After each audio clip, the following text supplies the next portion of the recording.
Oh,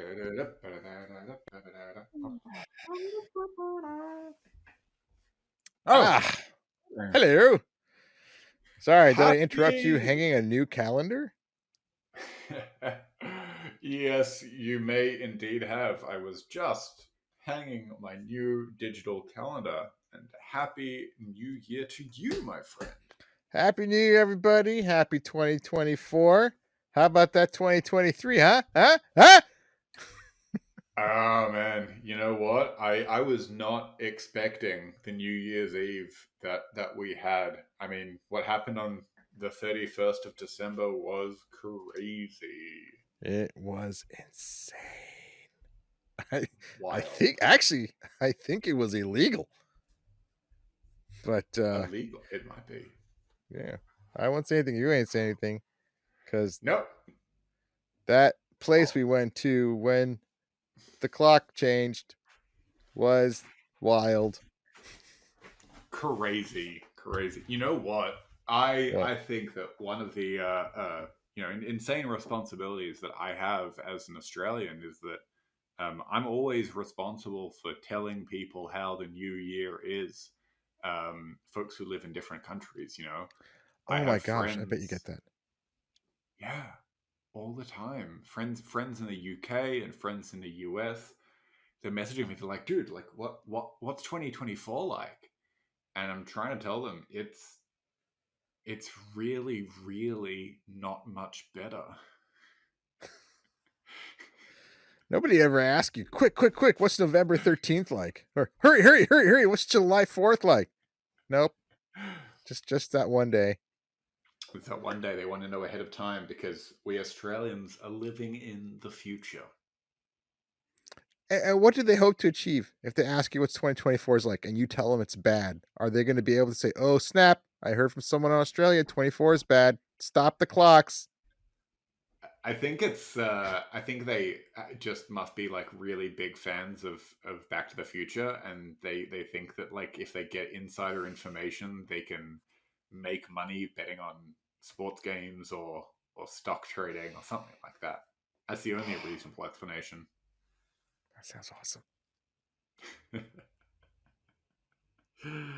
Oh man, but that is actually an important conspiracy that I have to remind the listeners. I am in Australia, and Australia exists. It is a real place on the other side of the globe. The what? The globe, the big spheroid-shaped thing that is our planet, Just when you Earth, think you know Terra. somebody, turns out he's a round earther. I know, I Goodbye. know, I know. We have members all around the globe. On all corners of the globe. But yes, folks, you are listening to Science Actually Presents the Nerd and the Scientist with your co hosts, Benjamin and Kovi. And today, what are we talking about, Benjamin? Well, we are starting off this season with where we left off last season with the I love two-parter it. about conspiracy theories. Ooh. Do, do, Ooh. do, do, do. Dun dun dun. Do, do, do, do, do, do, do. That's an ominous sound, Thank you. which is perfect Thank you. for doomsday asteroids. Oh There no. is a doomsday asteroid, and it's on its way to kill us all right now. Really? Yes. But Um. Yes. Go on. oh no, I like it. It's on its way to kill us right now. But I have dinner plans. What am I gonna do? Make it an early dinner, buddy.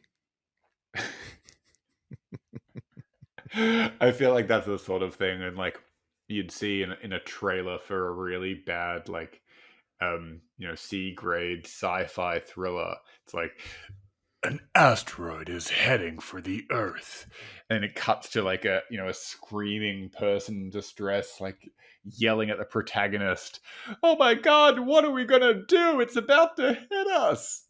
And the protagonist says, "I guess we'll have an early dinner," and puts on his sunglasses. Oh my god. I would watch that. I'd watch it. I absolutely would. I love those really, really, really bad movies because sometimes when there's a scale of good movie to bad movie, but some movies can be so incredibly bad, they kind of flip over on its side and become good again just Mm, because they're a mockery of everything. yeah, But yeah, anyway, I've there's a had that doomsday before. asteroid on its way to Yes, kill us. The This is a popular theory that comes up all the time whenever an astronomy magazine or news article or some periodical uh, announces the discovery of a new asteroid that's heading towards the inner solar system. Um, they have a name for these. They're called NEOs or near Earth objects, and they come close to Earth. And by simply saying they come close to Earth, people lose their minds. But we're talking about uh, units of measure of like hundreds of thousands of miles or a million miles away. They're not going to hit us. The most popular one is the one that a lot of people have heard is Apophis. It is a very large asteroid that if it did hit us, it would be the end of everything. wouldn't be fun. Just like that Bruce Willis movie. And it was The one I was predicted to quoting hit us before. already, and it passed by and didn't touch us. It was then predicted to hit us in 2029, and now we've done the calculations after very careful observation. It's not going to hit us. And then people said, okay, well, then it's going to hit us in 2036. And again, correct. It is going to get close to us. And by close, again, I mean millions of miles away. But after careful observation, we calculated that it Hmm. will not hit us. Not to say that there is that no asteroid ever will hit us. The universe is a very big place with a lot of things and odds and ends and knickknacks flying about. Sooner or later, Hmm. something's going to hit us. But as far Sure. as we know, no. I mean, this is why it's really important to have, um, NASA JPL and other astronomical groups tracking the near Earth objects, because frankly, I mean, these objects that are big enough to cause damage are big enough to be tracked. Um, and so what we're able to do is to actually see, to fund these organizations and to see what is potentially at risk and to monitor them and to be able to see, as Benjamin said, that they are generally flying nearby Earth, but at distances that are comparable to the distance of the moon. Their distances are normally, compared to lunar distances. So they're quite far away and not, actually imperiling us at all. But yeah, the smaller ones, you might be wondering, oh, what about the small ones? What about them that we can't track? Well, those ones we don't have to worry about, because generally speaking, they will burn up in the atmosphere. Um, but yeah, so nothing to worry about here about a doomsday asteroid coming to get us. If there was anything like that, we would probably know. So that answers that question. That answers that beautifully. All right. Next one. There are canals, water canals on Mars.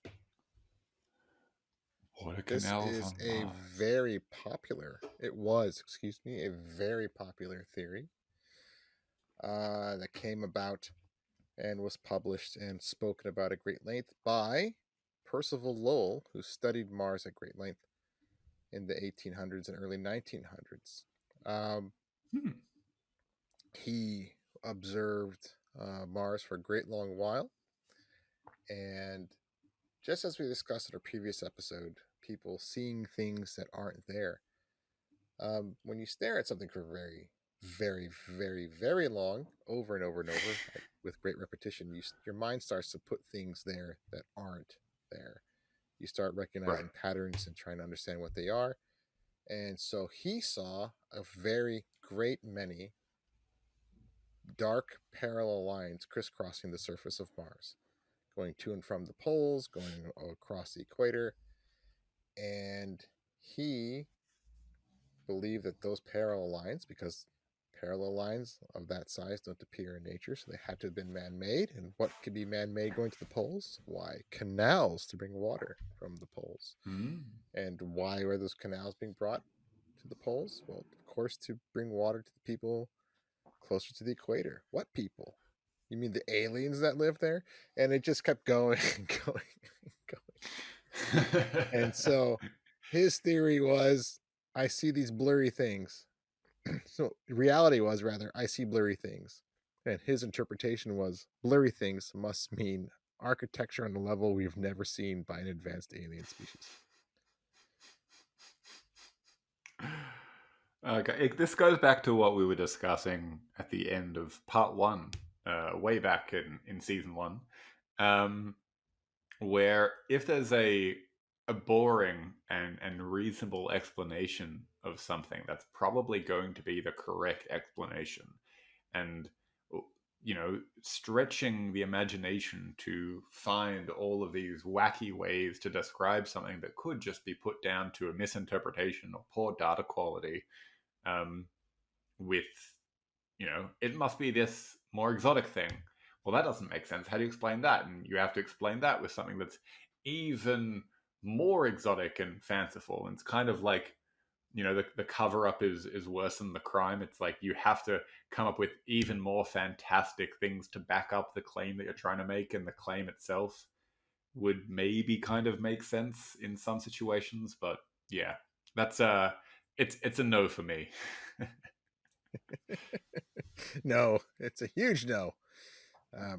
Especially since that after these claims were made, we've actually landed a great many rovers and landers and one helicopter and have not seen a single canal.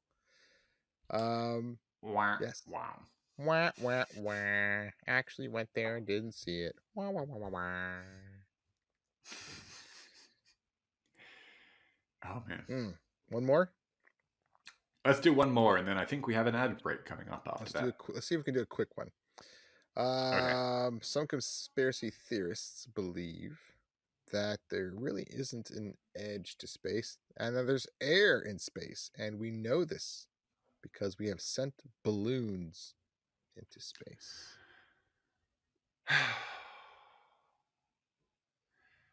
It's like I feel like the people who believe this should just test it for themselves. They are welcome to go up there outside the atmosphere, that outside of where the air is, and just go for a spacewalk out there, and let us know how it feels to breathe up there. I mean, we've spoken about the density of stuff in space. That space isn't a total vacuum, but it's pretty close to a vacuum. It's got a couple of particles per every cubic centimeter. There's not a lot happening there. There's no. I mean, space would look totally different as well if there was stuff everywhere. Like the whole idea with astronomy of figuring out the chemical composition of something is we can see how the light changes when it's traveling through some stuff. But the light that's traveling through space, let's say from the sun, is traveling through nothing. And so we see it as light that's traveling through nothing, whereas the light that's traveling through the air here on Earth looks different, measurably different. So yeah. So that's a big no. Big old no. Big old no. Big old no. All right, that's that one.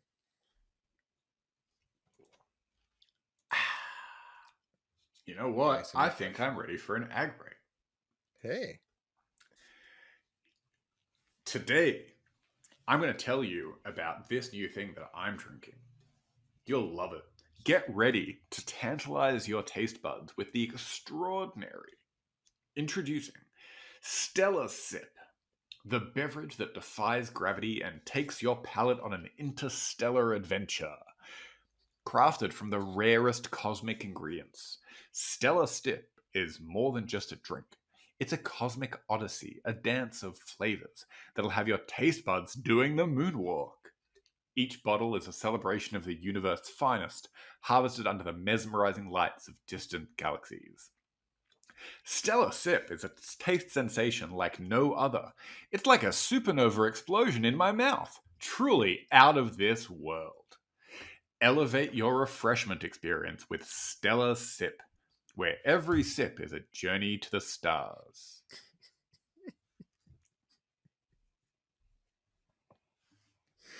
Oh, it's golden. I gotta know what those rare elements ingredients are. That sounds fantastic. Air. It sounds like the complete opposite of what Futurama's slurm is.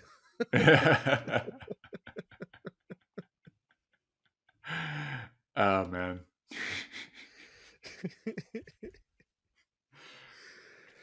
Oh, I would like to pour myself a glass of Stellar Sip. That sounds delicious. Maybe the universe is just all Stellar Sip, and the ice is just cooling it. Cool.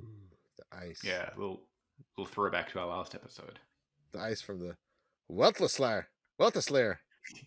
God damn it. Weltslayer. It's great. Hey, Kovs. Yeah, Benjamin. Are you familiar with the Tunguska event? The Tunguska event. That sounds familiar. Remind me.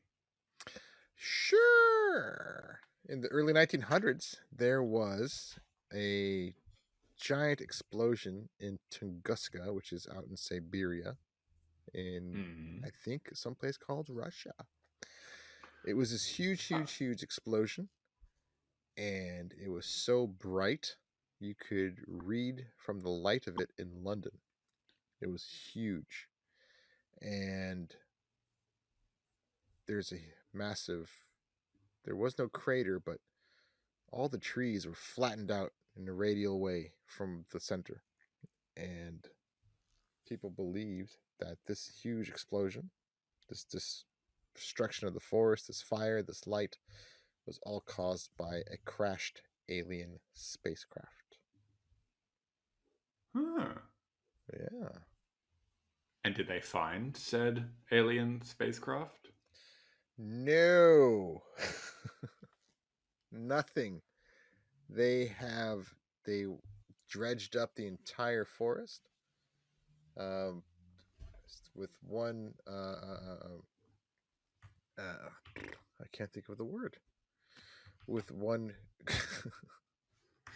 one excursion. So one excursion after another went there looking for anything, little bits of alien wreckage, anything at all in that area where there was no city, where there was no road, where there was no advanced civilization of our own. So if they would have found something, it would have been from above. But no, they found nothing. In fact, they found itty bitty pieces of an asteroid, a meteor that struck. And there was no crater because the meteor was so fragmented it exploded in the sky before it ever made landfall. Hence, no crater, but all the lovely explosion. But no alien bits, not a single window or thruster, an alien part, not a book, not some weird looking landing gear, nothing. And they looked actually for, I think for 20, 30 years, people were sending crews up there to try and find anything they could. And not one thing was ever recovered. There was no reason to find anything, to believe that. So that, right. Yeah, that was my next question. I mean, again, it's become a theme for this episode, and the previous episode we did on this topic, right? Where if there is no evidence to support that hypothesis, there is no reason to believe it to be true. right? So Mm-hmm. if you have no information at all, you can say, oh, it could be this or it could be that, right? And if they're both equally likely, then you could say, sure, those theories, they each deserve the same amount of space. But if one theory is a super exotic explanation, just because there are two theories doesn't mean that they're equally likely. And then, especially as you then try to find evidence to support this more exotic theory and continue to not find anything, I mean that explanation just becomes less and less likely. So, got to adjust your priors, people. Your prior assumptions are based on the evidence at hand. That's a little bit of a Bayesian statistics for you. Okay. Next one. This is a fun one. I think. Oh I think God, this is I'm a fun worried. one. No, it shouldn't be. Actually, you really should not be worried because these go to the doomsday dates. There's always some large group of people, I mean, large, that predict the end of the world. We Dun ha- dun dun. dun dun dun. Sorry. It happens actually all the time. Uh, People believed, a large group of people believed that the world, the Earth, will go dark, and that means no power and no light from the sun for 2 solid weeks in 2015, and people braced for this horrible event. People believed that the world was going to end completely in 2012 because the Mayan Mm-hmm. calendar predicted it. People believed 2000 was the actual date of the Mayan collapse before that, and also the Y2K thing helped fuel that one. Back in the 90s, there was the Heaven's Gate people who believed that aliens are coming. Give us up all your riches and all your superficial things and put on these Nikes and we'll be saved. And it goes back and back and back for centuries. People believing the end of the world is here, and it never happens. Why does this kind of thing happen in society? Where do people get these portents of the future from the stars that we are all doomed? I think I think with things like this, people want to believe it's true. I think that a lot of the issues in society with people holding particular beliefs, you know, either they can be beliefs that just simplify things and explain things in a way that makes sense, right? So if there's, some sort of complex global conflict going on and people can just say, oh, well, this is the good guy and this is the bad guy, and just kill all the bad guys and the good guys win and everyone will be happy. And it's like most conflicts throughout history, it's very hard to break things down like that, right? To kind of simplify everything to a one or a zero, to a good or a bad. And I think that people still, despite knowing that, still choose to believe those sorts of things because it makes it easier to live with, right? I think similarly with conspiracy theories, if you feel like the world is this terrible place with global conflicts and things happening with the climate and the political climate, no pun intended, um, to believe that the world is just going to end, I mean, that's like a simple solution, right? It just kind of makes everything wrapped up in a nice little way. And if people believe that, it allows them to not worry about the real things, about the serious things that otherwise, the rest of us learn to deal with, and the rest of us learn to focus on other things, right? Just kind of live each day as it comes and make the most of the wonderful people around us and our friends and our family.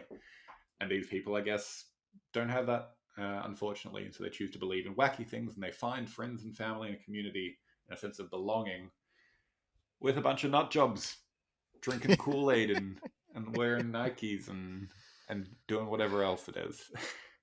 God, I can go for some Kool Aid. Sounds good. It was not meant to be the takeaway message. Anyway, yeah, what Kavi said. Please stick with your family and friends and loved ones and stop seeking out wackadoos. There you go. Let's do one more. Gosh, we are One 2 more, episodes one in, more. and I'm only halfway through my list of these things. This is fantastic. Yikes. I don't know where to go. All right, an astrophysics one. This one's a matter of perspective. Ooh. Yes. The moon is Moon. the same size as Mars. Or another way to look at Nope. it is the moon is the biggest thing in the solar system, as we can clearly see, because it's the biggest thing in the sky. Kavi's head is exploding. I see smoke. I see smoke coming out of his ears. It's that vein again. I think that that people underestimate how good or how well we can know things about distant objects based on some like pretty fundamental and basic laws of physics. You know, like people like to talk about Einstein disproved Newton's theory of gravity, and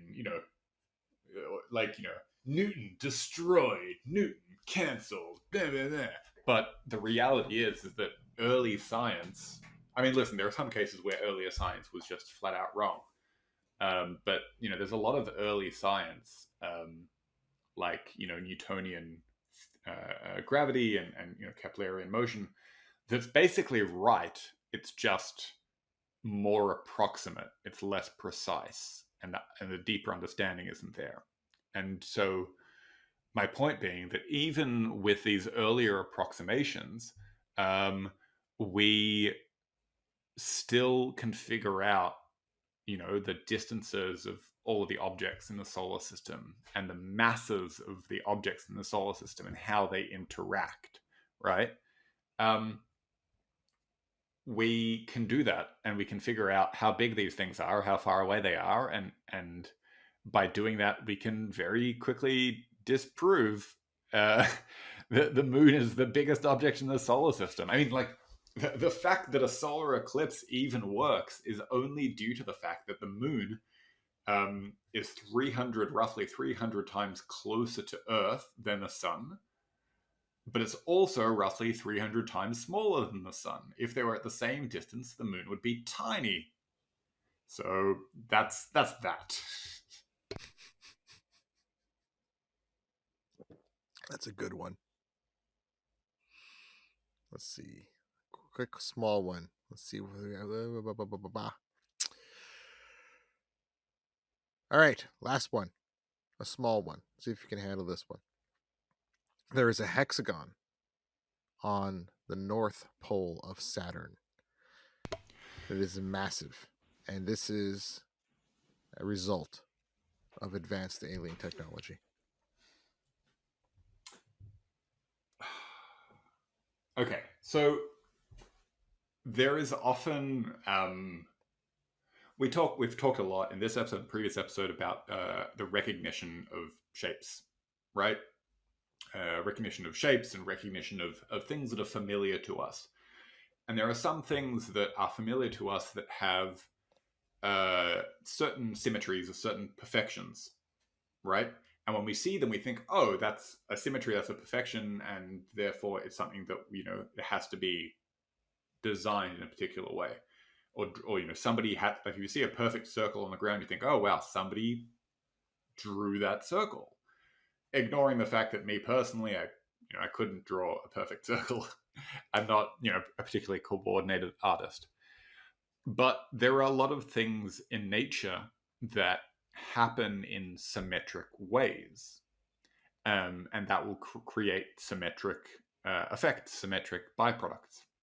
So, like, for example, the fact that planets are round, is because gravity is a spherical symmetry. It's a force that works, in the same way in every direction radially.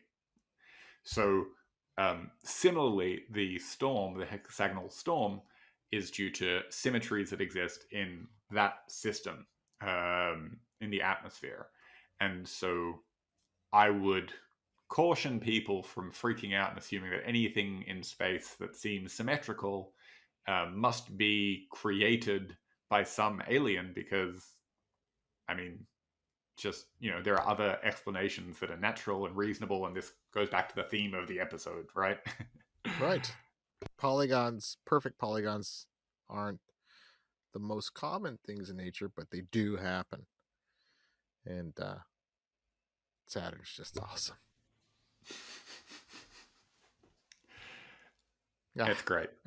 I love it's it. That's a great. good I note like to end Saturn. on. Yeah, that's where Beetlejuice goes.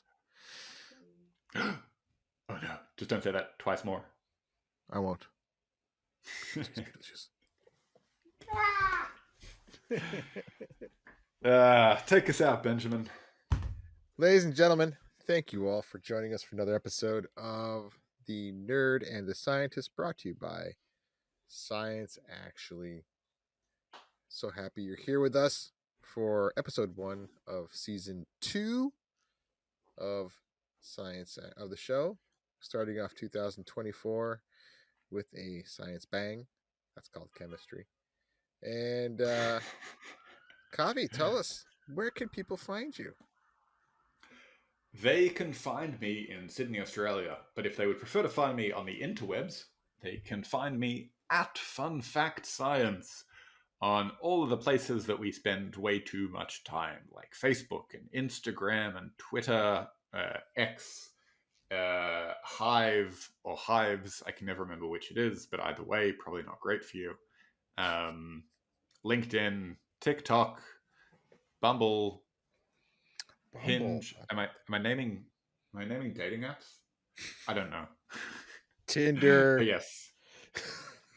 What about you, Benjamino? Where can the good people find you?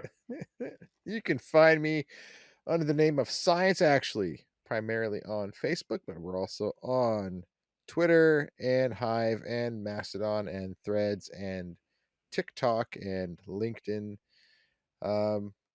Just subscribe and follow for your daily dose of science facts and collective nouns and interesting science articles that I cultivate myself because I find them interesting.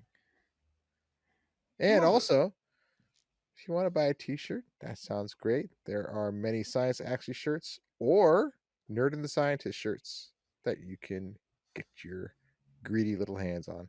Help us out, folks. We'd It's love my it. entire collection.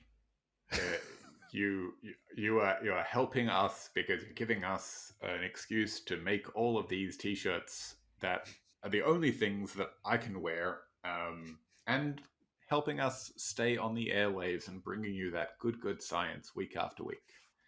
Week after week.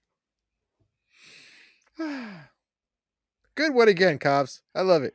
Great one, Benjamin. Have a very happy new year to you, to all of your friends and your family, and all of the folks listening. Happy Happy New New Year. Year. Welcome